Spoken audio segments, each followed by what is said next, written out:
Hello everyone, আশা করি তোমরা সকলে খুব ভালো আছো। আমরা শিখছিলাম ভগ্নাংশের অঙ্ক। গত কয়েকদিন ধরে আমরা ভগ্নাংশ সংক্রান্ত অঙ্ক শিখেছি। আজ আবারও কিছু ভগ্নাংশ সংক্রান্ত অঙ্ক শিখব। তোমরা তোমাদের এসো অঙ্ক শিখি বইয়ের 44 নম্বর পৃষ্ঠায় চলে এসো। দেখো এখানে কি ধরনের অঙ্ক রয়েছে। আগের দিন আমাদের এই 5-এর দাগ পর্যন্ত অঙ্কগুলো হয়ে গেছে। আজকে আমরা নিজে করো 8-এর 1-এর দাগ থেকে অঙ্কগুলো করব। কি আছে দেখো 1-এর দাগের অঙ্কগুলো।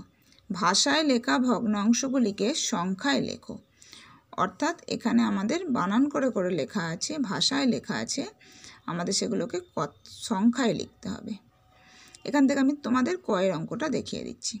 কি বলা আছে দেখো, 45 ভাগের 30 ভাগ। 45 ভাগের মানে যেটা ভাগের বলবে সেটা হয়ে যাবে কি হর, আর যেটা ভাগ বলবে মানে 45 ভাগের কত ভাগ সেটা হয়ে যাবে লব। তাহলে হরে আমরা কত লিখব 45 আর লবে লিখব 30। আমি অঙ্কটা টুকে রেখেছি। তাহলে 45 ভাগের মানে হচ্ছে নিচে 45 অর্থাৎ হর 45 আর ওপরে হচ্ছে লব, লব হচ্ছে 30। দেখো 45 ভাগের 30 ভাগ সমান 30-এর 45। বোঝা গেল?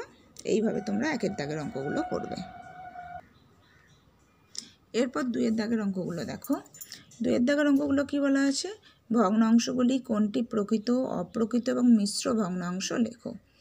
এই ধরনের অঙ্ক তোমরা এর আগেই করেছো। অর্থাৎ এখানে 3-এর দাগে দেখো কোনটি প্রকৃত, অপ্রকৃত এবং মিশ্র ভগ্নাংশ লেখো। তাই আমি 2-এর দাগের একটা অঙ্কও বলে দিচ্ছি না, এটা তোমরা নিজেরা করবে, ঠিক আছে? এরপর দেখো 3-এর দাগের অঙ্কগুলো। 3-এর দাগে কি আছে দেখো, 3-এর দাগের অঙ্কে আছে যে অপ্রকৃত ভগ্নাংশগুলিকে মিশ্র ভগ্নাংশে পরিণত করো। এখানে কিছু অপ্রকৃত ভগ্নাংশ দেওয়া আছে এবং সেগুলোকে আমাদের কি করতে বলা হয়েছে, মিশ্র ভগ্নাংশে পরিণত করো। এখান থেকে আমি তোমাদের ক্ষয়ের অঙ্কটা দেখিয়ে দিচ্ছি। কি আছে 17-র 5, তাই তো? তাহলে 17-র 5কে আমরা কিভাবে মিশ্র ভগ্নাংশে পরিণত করব দেখো। 17-র 5, 17-র 5কে অর্থাৎ এখানে আমাদের করতে হবে কি, যেটা নিচে আছে অর্থাৎ হর, হর দিয়ে লবকে ভাগ করতে হবে। তাহলে কি হবে, 5-একে 5, 5-2-এ 10, 5-3-এ 15, 5-4-এ 20 বেশি হয়ে যাচ্ছে, তাহলে 5-3-এ 15 বিয়োগ করে হলো 2। তাহলে এটা সমান আমরা কি লিখব, 3 পূর্ণ 2-এর 5। এটা হচ্ছে অঙ্কটার উত্তর বের হলো। তাহলে আমাদের সূত্রটা তো জানতে হবে। সূত্রটা হচ্ছে এটাই, তোমাদের মানে মিশ্র ভগ্নাংশের এই যে পূর্ণ সংখ্যা, সেই পূর্ণ সংখ্যা অর্থাৎ 3 পূর্ণ, সেটা হয়ে গেল কি ভাগফল। আর এই যে ভাগের চিহ্ন দিলাম বা বাইয়ের চিহ্ন দিলাম, সেটা কি, সেটার ওপরে যেটা হবে সেটা হচ্ছে কি এই যে 2টা অর্থাৎ ভাগশেষ। আর নিচে কি হবে, নিচে যেটা ছিল 5 ছিল, 5টা কি ভাজক। তাহলে মিশ্র ভগ্নাংশ অপ্রকৃত ভগ্নাংশকে মিশ্র ভগ্নাংশে এইভাবে পরিণত করতে হবে।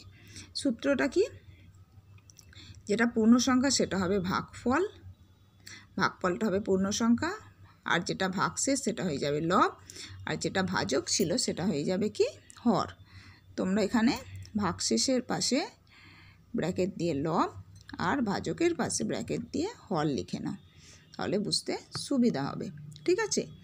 এইভাবে তোমরা 3-এর দাগের অঙ্কগুলো করবে। এরপর তোমরা 4-এর দাগের অঙ্কে চলে এসো। কি বলা আছে, মিশ্র ভগ্নাংশগুলিকে অপ্রকৃত ভগ্নাংশে পরিণত করো। অর্থাৎ 3-এর দাগের অঙ্কটায় যা করতে বলা হয়েছিল 4-এর দাগের অঙ্কটা তার ঠিক বিপরীত, ঠিক আছে? এখান থেকে আমি তোমাদের গয়ের অঙ্কটা দেখিয়ে দিচ্ছি। গয়ের অঙ্কটায় কি আছে বলো তো, গয়ের অঙ্কটা আছে 2 পূর্ণ 4-এর 5, 2 পূর্ণ 4-এর 5। এর সূত্রটা কি দেখো, এর সূত্র হচ্ছে প্রথমে একটা লাইন টেনে নেবে, যেটা হচ্ছে ভাগের লাইন বা বাইয়ের লাইন, আর ওপরে হবে পূর্ণ সংখ্যা গুণ হর, ব্র্যাকেট দিলে আর এর সাথে হবে কি যোগ লব, আর নিচে হর যেটা ছিল সেটাই থাকবে। তাহলে চলো করে দেখি। পূর্ণ সংখ্যা মানে হচ্ছে কত 2, হর মানে হচ্ছে 5, 2 গুণ 5 যোগ লব মানে 4। অর্থাৎ পূর্ণ সংখ্যার সাথে হর গুণ করে লব যোগ করে যেটা উত্তর হবে সেটাই হচ্ছে লব হবে, আর হর যেটা ছিল সেটাই, অর্থাৎ 5 ছিল 5 হলো। সমান কত হবে 2 5 10, 10 যোগ 4 সমান 14, একবারে করে দিলাম, আর নিচে 5 ছিল। ঠিক আছে, 14 5 হলো। তাহলে মিশ্র ভগ্নাংশকে অপ্রকৃত ভগ্নাংশে পরিণত করে আমরা কত পেলাম 2 পূর্ণ 4 5কে 14 5। তোমরা যদি এই 14 5 অপ্রকৃত ভগ্নাংশটিকে মিশ্র ভগ্নাংশে পরিণত করো তাহলে দেখবে এই সংখ্যাটা আসবে, অর্থাৎ 2 পূর্ণ 4 5 আসবে। এইভাবে তোমরা 4 দাগের অঙ্কগুলো করবে। ঠিক আছে, এই 3 দাগের 4 দাগের 1 দাগের 2 দাগের 3 দাগের 4 দাগের যে অঙ্কগুলো আমি তোমাদের বলে দিলাম সেই সব অঙ্কগুলোতেই কী করতে হবে বলো তো, উত্তর লিখতে হবে।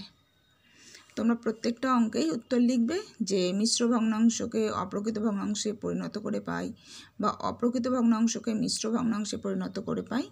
তোমরা সবাই উত্তর লেখা শিখে গেছো, তাই আমি এটা আর বললাম না, নিজেরা উত্তর লিখবে। ওকে, এইভাবে তোমরা 4টি দাগের অঙ্ক করবে। যদি করতে করতে কোথাও কিছু অসুবিধা হয় অবশ্যই তোমরা ক্লাসে ম্যামের থেকে জেনে নিও। সকলে ভালো থেকো, বাই।